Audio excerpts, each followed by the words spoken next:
Se a vida não trouxer nenhum contratempo, a velhice, desejada ou não, é inevitável. Com a melhora nas condições de vida e com as famílias tendo cada vez menos filhos, o mundo e o Brasil estão envelhecendo, e rápido. Em 1940, as pessoas com mais de 60 anos representavam apenas 4% da população brasileira. Hoje, o Brasil tem mais de 23 milhões de idosos, ou 12% do total de habitantes. E em 2040, vamos ter mais do que o dobro de idosos no país.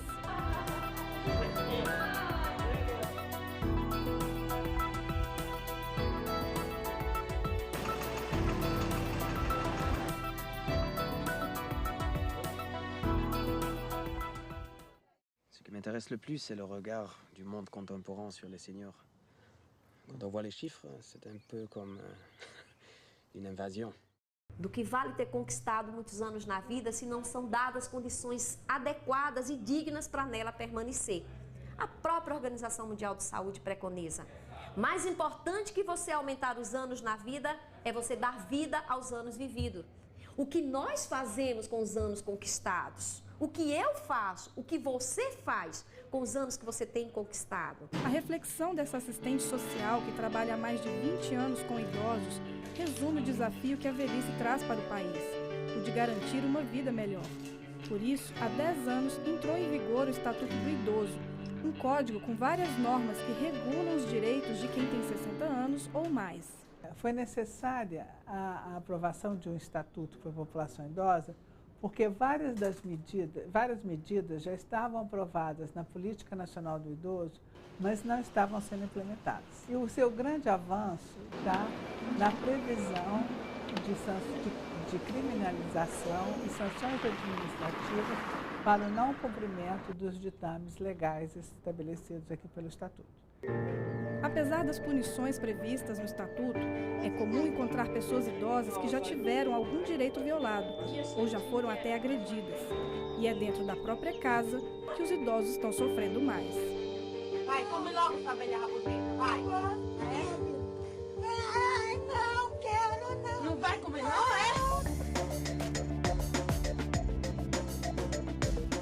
Difícil de acreditar se não fossem as imagens e as histórias. Meu filho deixou sequência 7 anos, no quarto fechado, e eu tinha o direito no banheiro e no terreiro só. Quando eu pedi para ir à missa, ele me batia. Ele foi fazer o curativo aqui em mim, é barriga. Eu falei, doeu. Quando eu falei, doeu, ele encheu minha boca de álcool e mandou, selou minha boca assim com o esparadrapo e mandou eu ir tomar naquele lugar. E eu rezei tanto a Deus para te ajudar dali, eu pulei o muro. Como não houve flagrante da agressão, o filho de Dona Rosa não foi preso, mas a idosa foi encaminhada para este abrigo, onde histórias de abuso se repetem.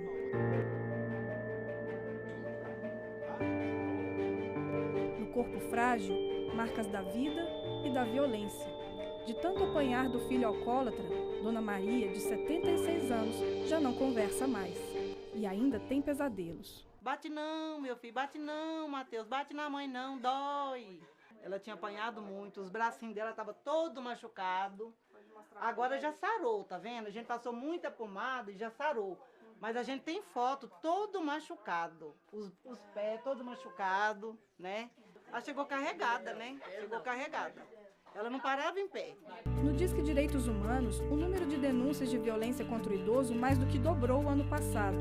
A negligência, a violência psicológica, o abuso financeiro e a agressão física são as principais queixas.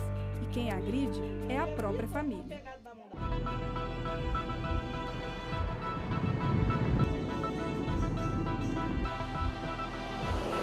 As denúncias cresceram tanto que algumas cidades criaram delegacias que investigam apenas crimes contra idosos. Uma dessas delegacias especializadas fica em Anápolis, Goiás, a 160 quilômetros de Brasília.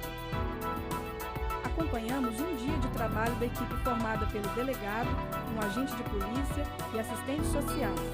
Em 4 meses de atuação, o grupo já atendeu mais de 600 denúncias de violência contra o idoso. A gente recebeu uma denúncia de que a idosa que reside aqui ela é negligenciada pelo filho, que supostamente também se apropria da aposentadoria dela. A desordem e o mau cheiro da casa são os primeiros sinais do abandono. Tem uma denúncia aqui que você é meio ruim com ela, Carla. Eu?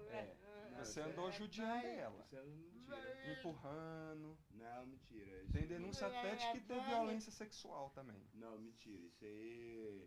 Quem falou isso é uma pessoa que está querendo prejudicar a mim e ela, querendo afastar eu dela, né? Então isso é totalmente mentira. Mas os cuidados dela a gente percebe que não tá muito bom não, né, Carlão? Os cuidados dela... A higiene dela, tem banheiro aqui? Tem, claro, com certeza. Que dia que ela tomou banho? Ontem. Mas não Todos parece, os dias né, ela Carlão? toma banho. O pé dela, a mão, tá parecendo que gente que não tomou banho. Mas já todos os dias ela toma banho. Dona Rita tem 69 anos, não consegue mais falar e enxerga pouco. Esse abandono que ela tá aqui é maus tratos. E a pena também é grande. É Mas crime. Ela não tá abandonada, eu tô cuidando dela. Mas dormindo e deixando ela desse jeito? Ué, mas ela tá Não é dormindo cuidar. porque ela tá descansando, senhor. Não, você dormindo. Mas E a casa ela nessa tá. bagunça. Não, tá, não. E nessa Tá sujeira, dormindo mesmo. né? Normal. Aqui tem sujeira, vasilha suja aqui de uma semana. Não, esse tem não. Então eu vou voltar semana que vem. Se Aí tiver... não tem- Não, eu tô te dando um aviso. Semana que vem eu volto. Não Tá quero ok, encontrar ok. desse jeito. Porque senão eu levo ela na hora e levo você presídio. Então tá bom, Viu? então. Pode me Avisado. levar, pode me prender, pode fazer o que o senhor quiser, mas o senhor vai ver. É porque vocês me pegaram de surpresa mesmo. O filho recebeu uma nova chance para cuidar da mãe. Levar o idoso para o abrigo é uma medida extrema, porque isso sempre desencadeia uma depressão, um agravamento de alguma doença que ele tenha. Porque mesmo nessas situações degradantes, ele tem um apego sentimental muito grande no próprio imóvel.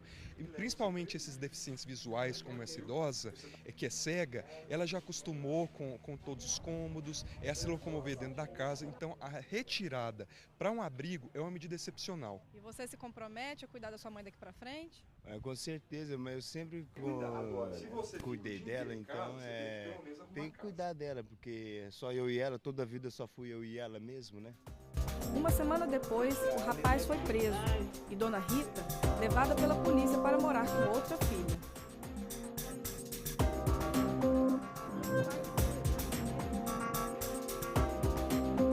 A equipe segue para a próxima casa, onde as drogas fizeram mais uma vítima idosa. O que você fez essa noite? Não fiz nada. Eu não vi nada. Usou a droga e foi batendo sua avó, né? Não, essa noite não. Essa noite. Cala a boca, fala baixo. Nós estamos conversando. Aqui nós vamos fazer seu flagrante. Então nós vamos conversar de boa para ver o que vai resolver com você. Você tem duas opções. Ou ir para o presídio ou fazer uma clínica de desintoxicação. Hugo, de 19 anos, brigou com os avós depois de ter consumido álcool e drogas. Na confusão, Dona Maria Francisca, de 67 anos, se machucou, mas nega ter sido agredida pelo neto. A senhora tem alguma marca das agressões dele, de um momento que teve alguma briga com ele, com sua esposa? Não, graças a Deus. Na tentativa de proteger a mulher, o avô também já foi agredido. E se não fizer assim, tem hora ele machuca a avó. Eu queria tanto que internasse ele, ficasse nessa. A mãe não importa, o pai não tem. O rapaz decide fazer o tratamento para se livrar das drogas. Eu tô em fé em Deus, que eu acho que ele vai me orar, se Deus quiser. Tem fé em Deus, Jesus. Vai só fazer o tratamento. Isso. Porque ela preocupa com você. Já mandou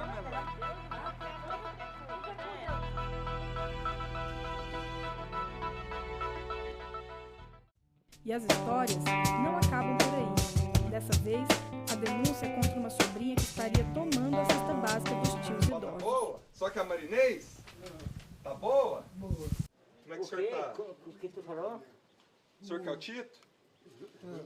Tá bom? E a senhora tá vivendo do quê? A senhora tá conseguindo viver do quê? Os irmãos vivem sozinhos em uma casa emprestada. Sem documentos, não sabem nem a idade que têm.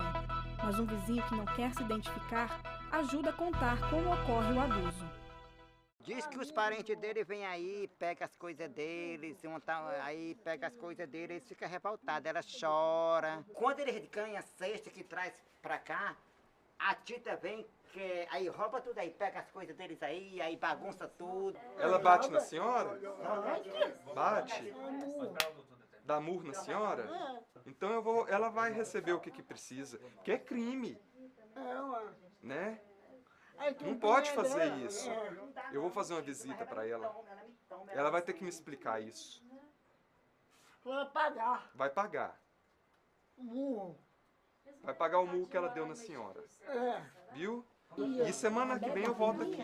Em alguns casos, o abuso financeiro e o abandono chegam ao ponto de deixar o idoso em situação desumana. O que nós percebemos, que nós aprendemos nesses 4 meses de trabalho, é que o trabalho de assistência social é muito mais extenso, gera muito mais frutos do que essa responsabilização criminal. Além das delegacias, outra maneira de saber se o idoso é vítima de agressão é pela denúncia de enfermeiros, médicos ou qualquer outro profissional de saúde. Um idoso que sofre violência, muitas das vezes, ele vai estar com uma série de sintomas depressivos, né? Ou ele pode começar a vir para as consultas mostrando-se bastante negligenciado, sujo, sem os cuidados adequados. Ou, de repente, ele pode chegar contando que não está tendo acesso ao seu cartão de crédito, né? Ou ao seu benefício, que o seu filho ou outra pessoa da família, né, retirou e está com posse desses documentos. Tudo isso são formas de violência e é importante que o profissional de saúde esteja atento a elas. No ano passado, o SUS atendeu mais de 9.000 idosos vítimas de violência.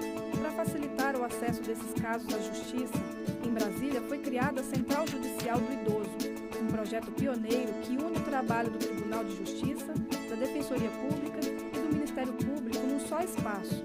Aqui encontramos seu Enéas, de 70 anos, ameaçado dentro de sua própria casa. Eu procurei a central para me defender de um enteado que tentou me matar e me abaixando muito a minha moral, sendo muito humilhado, querendo me bater, eu correndo para não fazer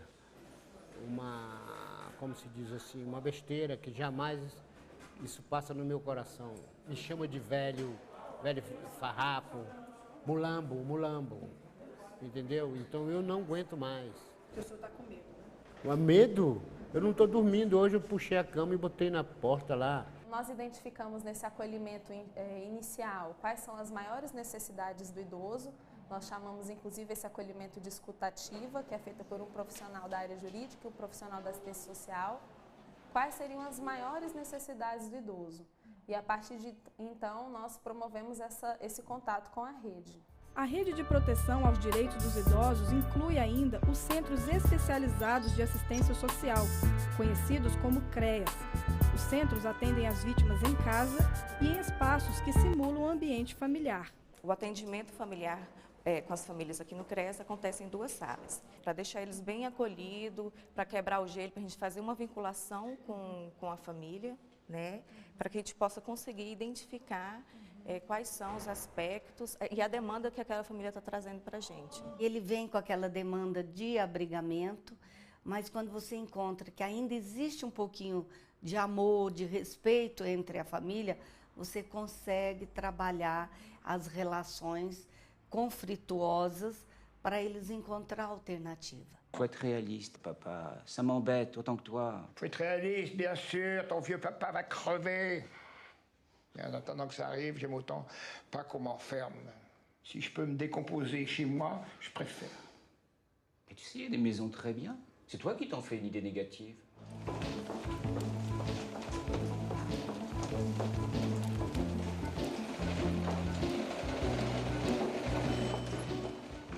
Em casos graves de violência ou em que não é possível mais fazer nenhum tipo de conciliação com a família, uma das medidas de proteção que a Justiça toma é encaminhar o idoso para abrigos públicos ou instituições de longa permanência, que antigamente eram conhecidas como asilos.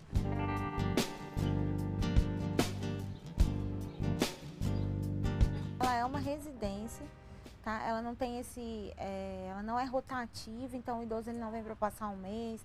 A ideia é que ele realmente, quando ele não tem outra condição de moradia, que ele venha residir aqui no lar. Então você tem idosos realmente que estão em situação de abandono, há idosos que não sabem relatar como foi a sua história, o seu passado, e aí estão aqui por algum motivo, até idosos que optaram por esse tipo de abrigamento mesmo. Essa foi a decisão do seu Paulo, de 71 anos. A vantagem que tem aqui mais é a segurança que a gente tem aqui, né? Precisar do médico que tem aí, da enfermeira, tem. Eu nunca precisei não, mas Agora eu vou precisar, né? Além das refeições, o lar oferece atividades de lazer, atendimento psicológico e sessões de fisioterapia, mas nem todos se adaptam à nova rotina. Não é um serviço que ele é individual, não é um cuidado em casa, né? Não é um cuidado feito pela família. Então, é um cuidado total, ele é geral, então eu não como a hora que eu estou com fome. Eu como a hora que eu tenho que comer. Mas as regras rígidas do lar não impediram que o amor florescesse ali dentro. Glória tem 70 anos e vive no lar dos velhinhos há 34. Chegou para trabalhar e quando a idade avançou, como não tinha para onde ir, acabou ficando como abrigada. Há 4 anos conheceu Jorge, seu 8º marido. A senhora imaginava casar novamente nessa idade? Não, não imaginava nunca. Nunca eu pensei uma coisa dessa na minha vida. Mas Deus prepara as coisas na nossa vida, né? Que a gente não está esperando, né? Nós casou aqui dentro mesmo, foi um festão nosso casamento.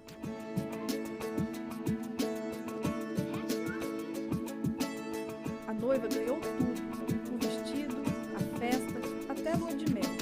E o noivo, uma companheira dedicada e apaixonada. Eu cuido dele, eu dou banho nele, eu dou remédio para ele, eu dou comidinha na boca dele, eu tenho paciência com ele. Eu amo meu marido e ele é meu amigão, meu companheirão de todos os momentos.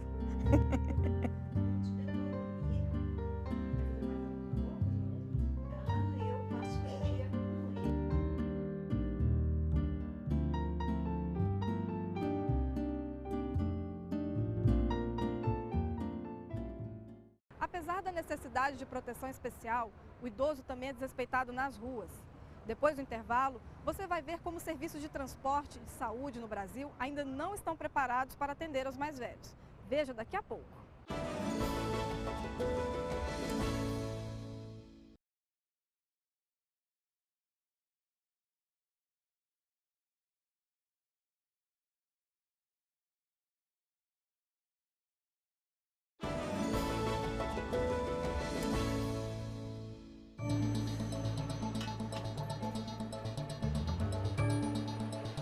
Temos mais idosos nas ruas, mas eles parecem estar invisíveis aos olhos do poder público. Pelo menos é o que pensa a maioria deles. Em calçadas, em tudo que você pode imaginar, na saúde, na educação, principalmente no que tange a falta de estacionamento. Será que as nossas cidades oferecem saúde e transporte adequados aos mais velhos? Problema no ônibus? Vixe!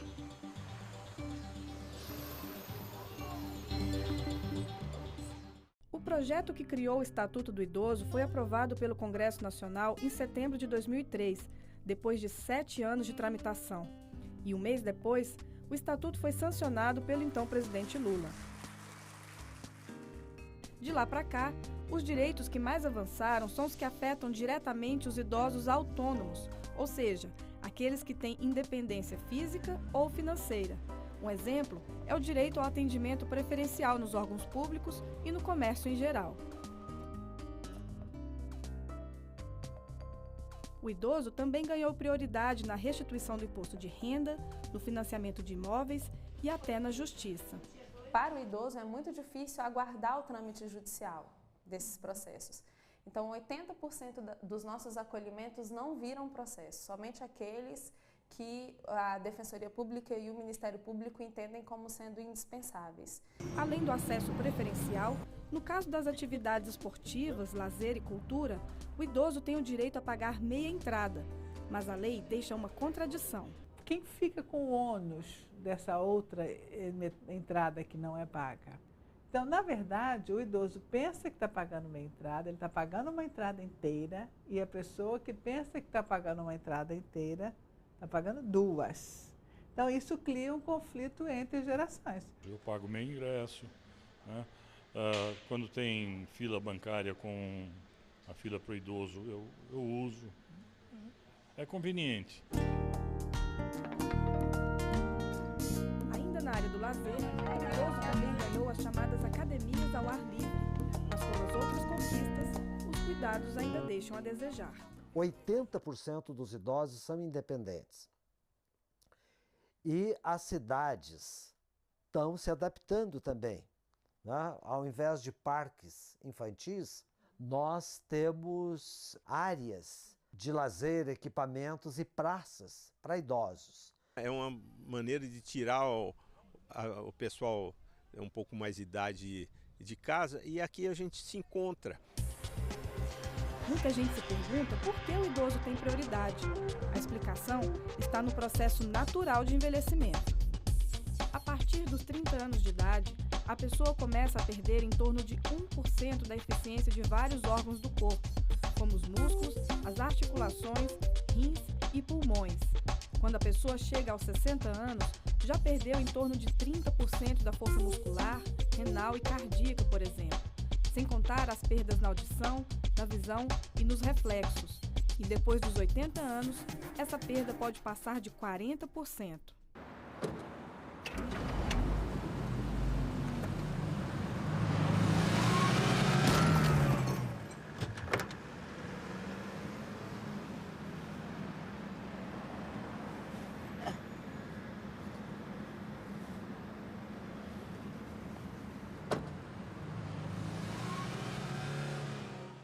A idade traz muitas perdas, né? Perda biológica e perdas sociais.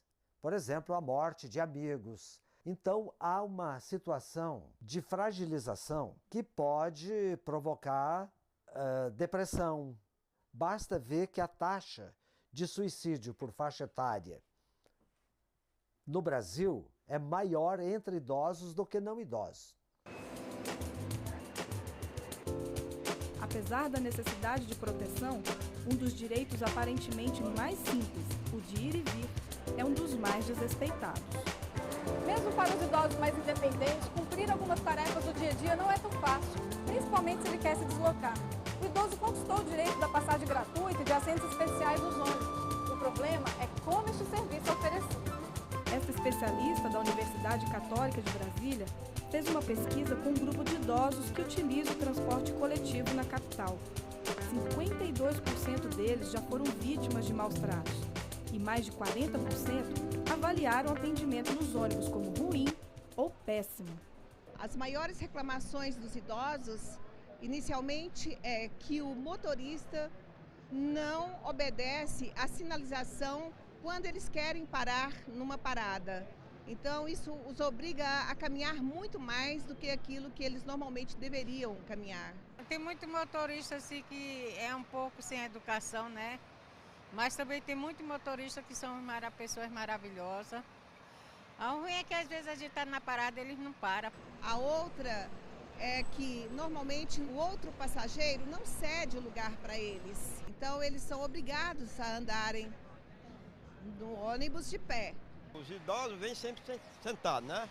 Mas no lugar que os idosos vêm sentados, vinha jovem, vinha tudo sentado, não me deram assento, vinha em pé. Isso aí aconteceu muitas vezes, eu vim em pé. Os ônibus arrancam com muita velocidade e muitas vezes eles ainda não se sentaram.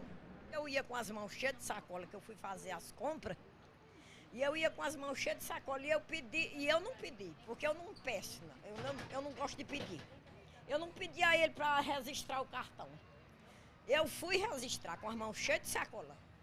E ele olhando assim para mim, como um babaca.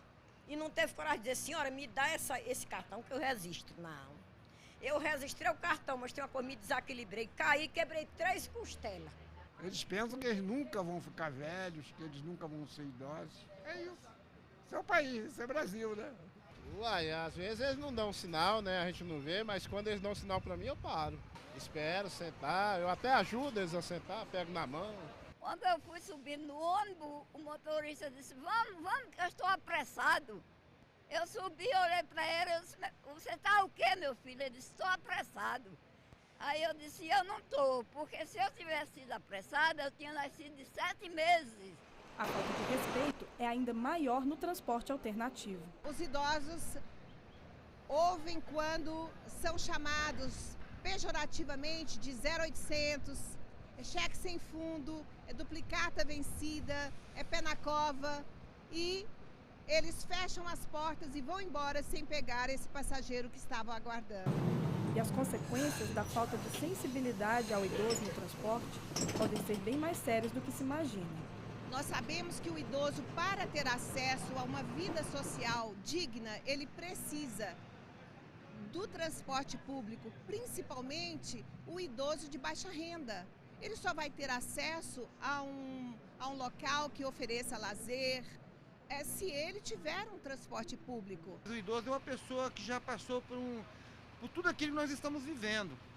Então o idoso é uma pessoa que a gente tem que respeitar, porque nós vamos chegar nessa idade. Tem muitos outros desafios, são calçadas com buracos, são edifícios que não têm acesso com rampas, enfim, toda a dificuldade que é o impacto para o idoso, a questão da acessibilidade. Aqui onde nós estamos, não tem a menor chance, possibilidade de a gente andar. O calçamento, calçada, tudo é péssimo. Um outro tipo comum de violência cometida pelo poder público é o mau atendimento na saúde. Não é raro, por exemplo, o idoso atravessar toda a cidade para ir a uma simples consulta e perder a viagem por falta de médico. Foi o que aconteceu com Dona Dinair. Eu liguei antes para saber o horário. Eles disseram que eu ia atender de manhã. Porque eu não moro em Jardim Fundura, não posso ficar toda hora vindo aqui não. Porque ele vai atender à tarde. Ele vai estar aqui na parte da tarde. Hein? Na parte da tarde ele vai estar. Vai aqui na sala do adulto, fala com as meninas lá, que elas têm a escala dele lá. Aqui, ó. Lá no final desse corredor à direita. Quem tem a escala dele é o pessoal da informática. Porque já tem terça e quinta, não é? Mas mudou, teve uma alteração aí na escala dele. Vai lá e fala com o João Luiz, pede pra ele dizer pro senhor. Vai atender mais não? Vai atender mais não, ele está aposentando. Né? Mas vai ficar sem o médico agora. Tem que pôr no lugar dele. Tem que botar, o certo é isso, né? Mas o difícil é. O problema é que está faltando, né, doutor?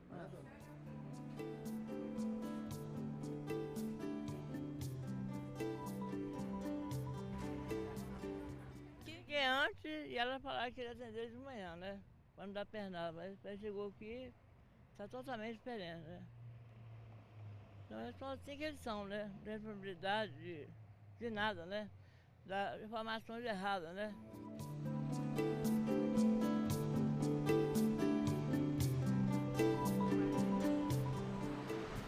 E é justamente na área da saúde que muitos artigos do Estatuto do Idoso continuam no papel.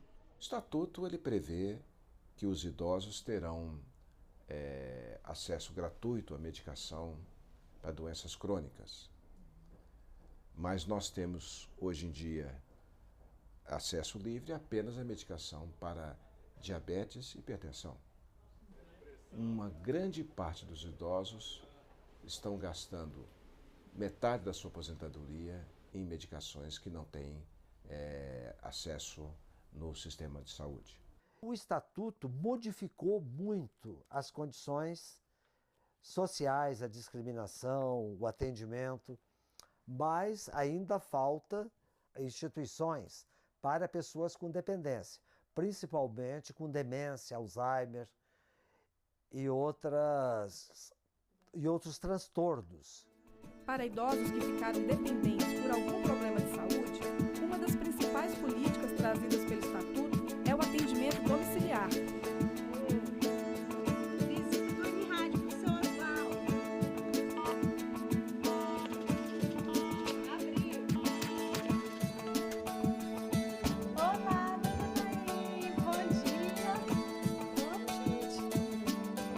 A equipe de assistência domiciliar geralmente é formada por médico, enfermeiro, assistente social, psicólogo, nutricionista, fisioterapeuta e odontólogo.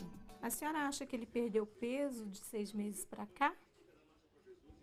Ele às vezes perde peso e às vezes a gente nota que ele ganha peso. No caso do seu Oswaldo, é um caso que, assim, de um paciente que já tem um processo demencial avançado, mas aí o seu Oswaldo é um paciente que vai estar com a nossa equipe por muito tempo, né? Mas a gente tenta, no caso dele, fazer com que o quadro dele não se agrave.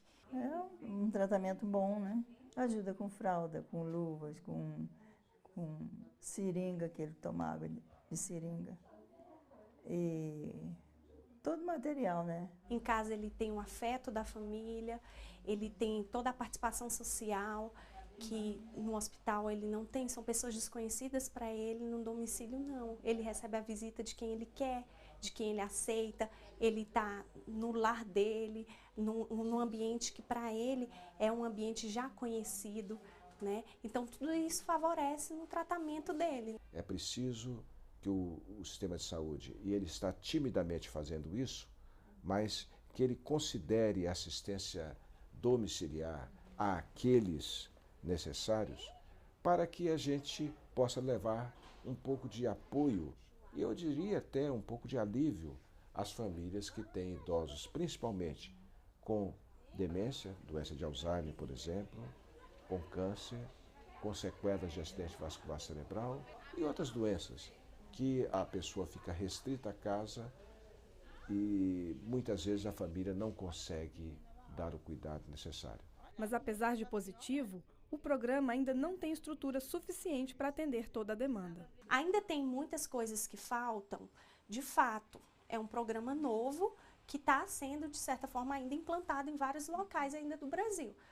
Aqui no DF, a gente já tem uma equipe considerável, só que a gente incorre de alguns problemas, como, por exemplo, a gente ainda não tem um carro próprio, não tem um motorista para estar levando a equipe. Então, a gente encontra alguns obstáculos ainda.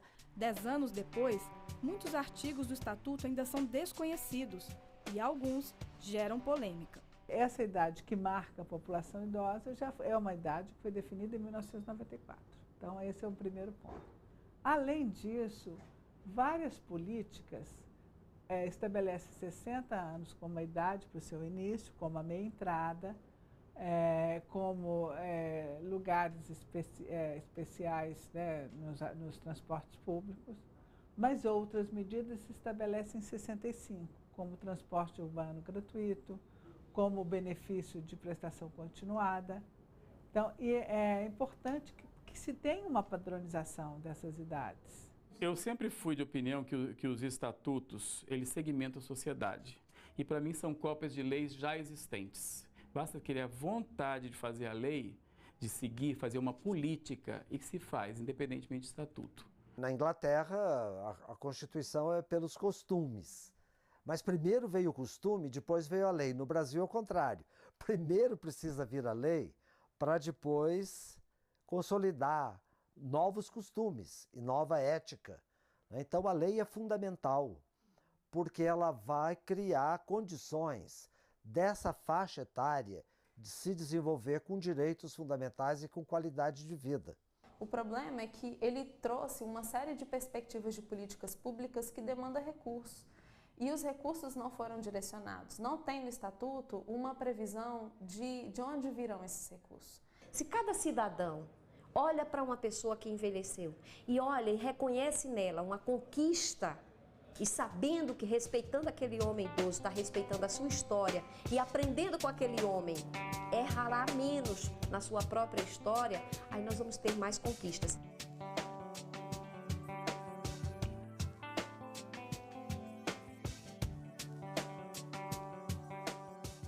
O Estatuto diz que a prioridade no cuidado do idoso é da família. No próximo bloco, você vai conhecer a história de filhos e sobrinhos que mudaram a rotina para cuidar de idosos que têm algum tipo de demência, como o mal de Alzheimer. E vai ver também como a música e o teatro ajudam a devolver a autoestima e a qualidade de vida depois da aposentadoria. Até já!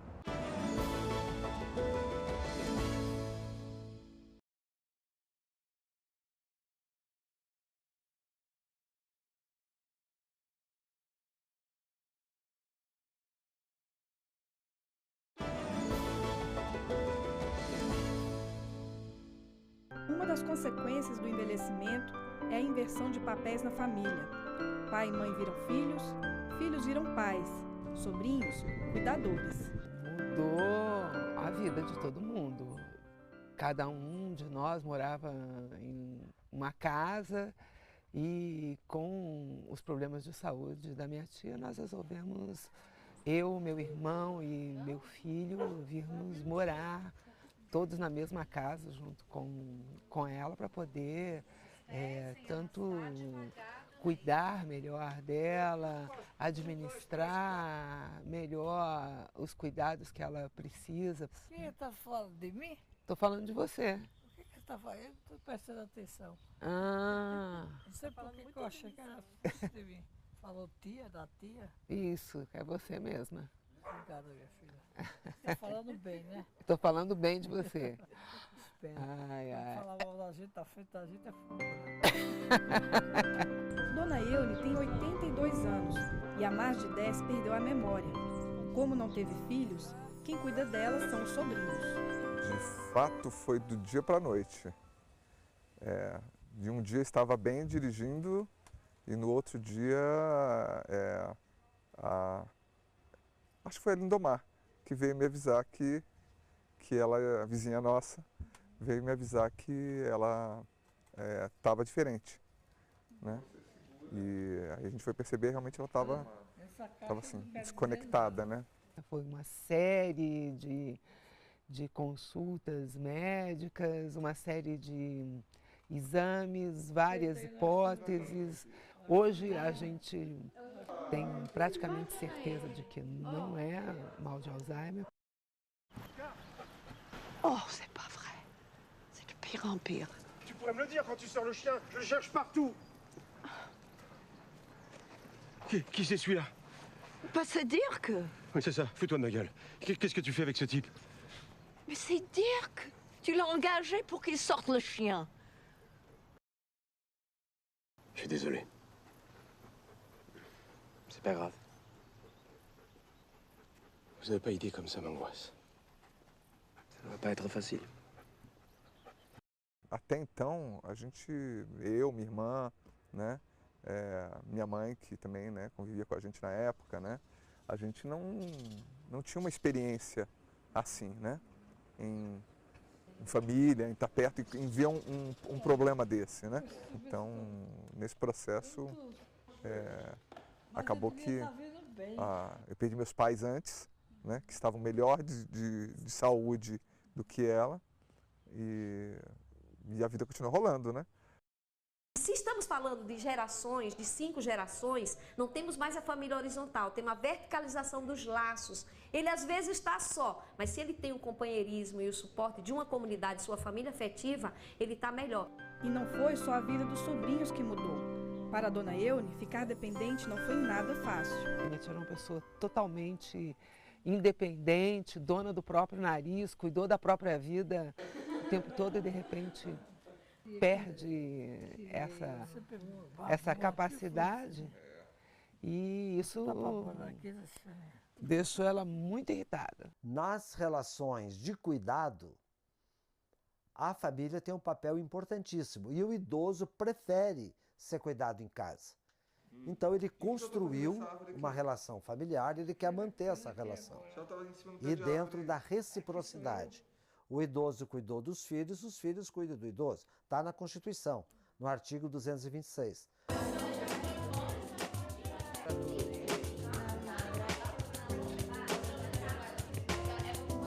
Maria do Socorro está seguindo este princípio.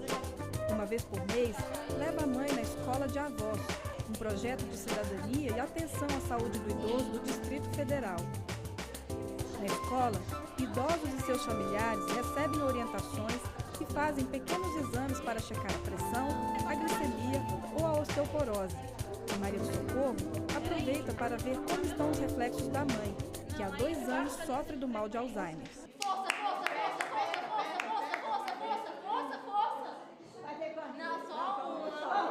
Ela estava esquecendo as coisas, né? Estava esquecendo. Aí, às vezes, não sabia quem era a gente também. Ela fez uma tomografia da cabeça, aí deu da demência. O que você sentiu na hora? Nossa, a gente fica muito triste, né? Porque a gente vê a mãe da gente bem, de repente, ver esse diagnóstico, né? É ruim demais. E aos poucos, os papéis de mãe e filha vão se invertendo. Eu sempre tenho que andar com ela, eu não vou deixar ela ficar sozinha, eu tenho que andar com ela, passear, ir para os grupos, a gente passeia muito também nos grupos. Aí tenho que fazer essas coisas, né? Como a doença está na fase inicial, Dona Maria ainda consegue interagir com a família e até ajuda na limpeza da casa. E quem te ajuda a cuidar dela? Todo mundo, né? Aqui meus filhos, minha irmã, sempre está ajudando. Vocês moram juntos? Ela mora ali atrás. Lá atrás ela ficou sozinha? Atrás, tem os 2 filhos. Sempre a gente um ajudando o outro, né? Já a Dona Eune, antes da doença, era secretária de uma multinacional, viajou muito e conheceu vários países. Lembranças que se foram de repente. Olha aqui, você aí, você em Roma. Em Roma? Em Roma. Quando você foi lá passear, visitar a sua irmã, Eunizete. Aqui, você na neve. Olha quanta neve. Esse óculos não presta. Esse óculos não presta. Não lembro de jeito nenhum. Foi uma opção dela, não casar, não ter filhos. Quando foi para os Estados Unidos, teve alguns relacionamentos, alguns namorados, mas nunca se casou, nem morou junto, nem formal, nem informalmente, entendeu? Não morou junto com ninguém, não. Não morou junto com ninguém, é isso que eu estou falando. A memória e a consciência às vezes parecem querer voltar, mas não o suficiente para devolver sua antiga independência. É por isso que, além dos sobrinhos, as cuidadoras estão sempre presentes. Eu assisto o banho dela, acompanho assistindo, né? Mas é ela que faz tudo, é ela que toma o banho. Mas eu estou sempre ali do lado, porque às vezes ela tem dificuldade. Quando ela fica muito tempo em pé, ela sente cansaço nas pernas, né? E pode correr o risco da queda. Aí eu estou ali do lado para evitar que isso aconteça. Enfim, são 3 cuidadoras que se revezam 24 horas por dia para sustentar isso tudo, porque também é caro, né, do ponto de vista econômico, precisa de reunir os esforços, né, de todo mundo. Embora minha tia tenha uma aposentadoria, mas é preciso todo mundo colaborar. Apesar dos gastos e da mudança radical na rotina, os sobrinhos não se sentem sobrecarregados por cuidar da tia. Finalizado jamais, entendeu? Porque, né, a relação nossa é assim de mãe e filho, entendeu? A preocupação porque ela é sozinha, né? Então, isso preocupa muito, né? O ciclo da vida é um ciclo diverso, complexo, não tem independência, autonomia para toda a vida. A solidariedade é um valor, um princípio que a gente tem que cultivar todo o tempo, né? Maria do Socorro também está ciente do quadro da mãe, mas mantém a esperança numa melhora. Sempre a gente espera que ela melhorasse, mas já está melhorando, porque ela estava pior. Com o envelhecimento, o que tem aumentado são aquelas doenças crônico-degenerativas que estão associadas à idade, não são consequências da idade, estão associadas à idade, particularmente as doenças mentais, e eu chamaria atenção para as demências e para também os quadros de depressão que são muito frequentes em idosos. A perda parcial de memória é comum na velhice. Com o tempo, o cérebro fica um pouco menor e perde velocidade para processar as informações. Mas se a perda de memória é total, a causa pode ser uma demência, síndrome que altera a personalidade e o comportamento do idoso. O tipo de demência mais conhecido é o mal de Alzheimer. No Brasil, cerca de 1.200.000 pessoas sofrem da doença. E com o aumento da expectativa de vida, esse número tende a crescer. As opções de tratamento ainda são poucas e quem cuida de um idoso com demência tem dificuldades para entender e conviver com a doença. Eu pergunto quem é que vai cuidar da família. Porque a expectativa de que a família saiba tudo para cuidar daquele idoso nem sempre é verdadeira. Muitas vezes é falsa. Se queremos que a família cuide do idoso, é preciso cuidar da família, é preciso educar a família, é preciso treinar a família, é preciso dar condições à família. O tratamento do idoso, a condição bem-estar do idoso, depende do bem-estar da família de forma geral. Agora mesmo vou fazer essa reunião para esclarecer as pessoas em relação à demência, para que elas entendam a reação do idoso e para que elas não agridam o idoso, para que elas não se agridam em relação à doença do idoso. Porque quem vai lucrar com isso? Além de ser todo mundo, o idoso. Uma vez por mês, o Dr. Fratini se encontra em um hospital público de Brasília com familiares de idosos que têm algum tipo de demência. Eu sempre comparo o funcionamento do cérebro com o funcionamento de uma cidade. Vamos fazer o Guará, porque o Guará é quase como um cérebro, né? Por que eu falo isso? Porque ele é por setores, porque eles têm ruas e o cérebro é igual isso daí, mais ou menos. Meu pai tem um problema de demência, surgiu muito cedo, né? E a gente não sabia totalmente como tratar dessa situação. Eu achava que era simples, mas não é. Então é a segunda vez que venho nessa palestra e aí tá dando certo. E as coisas estão prosseguindo. Mas envelhecer não significa adoecer. E para quem a idade não trouxe nenhum tipo de dependência, o desafio agora é encontrar novos interesses para o tempo.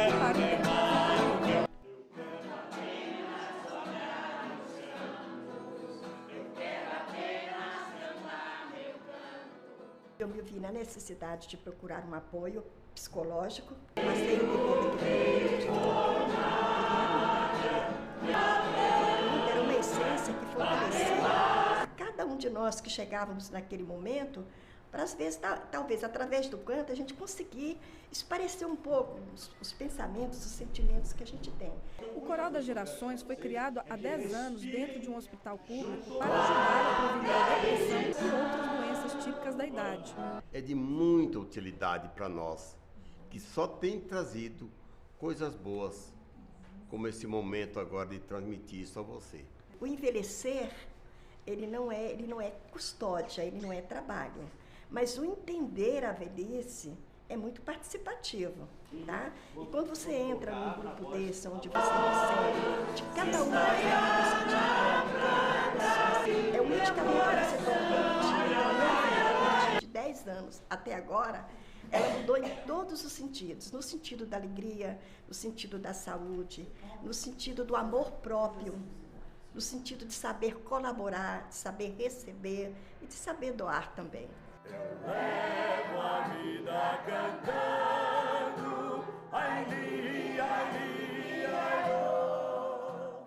São músicas que fazem parte da vida dessas pessoas. E essa música levanta a moral das pessoas. E nós, além de cantarmos, além de fazer uma terapia para nós levamos essa mensagem para outros. Por isso sempre contente estou, o que passou, passou. Há 13 anos, este grupo de atores idosos de Brasília representa histórias da própria vida, mostrando que envelhecer é mais do que um direito, pode ser arte. Muita gente aposentava cedo e não tinha o que fazer, aí entra na depressão, né?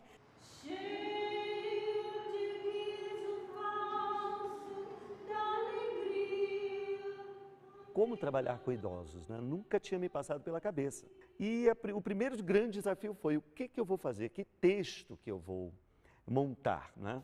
Então, assim, eles foram me contando as histórias do passado, histórias do presente, histórias de família, de discriminação que sofrem dentro da própria família. Então, eu pensei assim, de que forma eu posso ajudá-los, não só com a parte estética, quer dizer, com o teatro, que oferece essa investida no campo da ilusão, no campo da fantasia, da criatividade, que é extremamente importante também para o idoso, mas que também funcione como uma alavanca de inclusão social. Porque você chega numa certa idade, que aí seus filhos estão criados, seus netos estão criados, e aí você se sente inútil, porque o seu filho não precisa mais de você, e aí cai em depressão. Muitos deles chegavam aqui, né, encolhidinhos, maltratados pela vida, pelos familiares e pela própria sociedade, né? E 2 meses depois de estar convivendo com o grupo, tendo essa oportunidade de ser visto, de ser ouvido pelos colegas, eles desabrochavam, mudavam radicalmente, se tornavam pessoas mais alegres, mais presentes, podiam dar sua opinião. O grupo do teatro é diferente, porque ele mexe com a memória, entendeu? Te obriga a decorar um texto. Você não tem a idade dela, meu querido. A velhice é um fardo bem pesado. Faço votos que permaneça jovem eternamente. Esse trabalho que eu faço com eles é um trabalho apaixonante, entendeu? Um amor recíproco. Então eles me ensinaram isso, o amor pelo teatro e o poder que o teatro tem de mudar a vida das pessoas para melhor.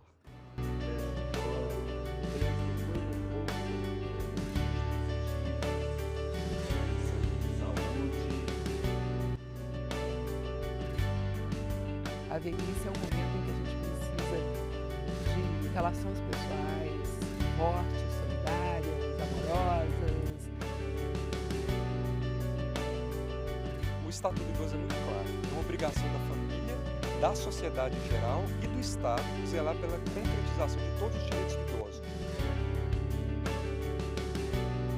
Quem despreza o velho por ser velho, está desprezando a si mesmo. Viva o teatro! Viva!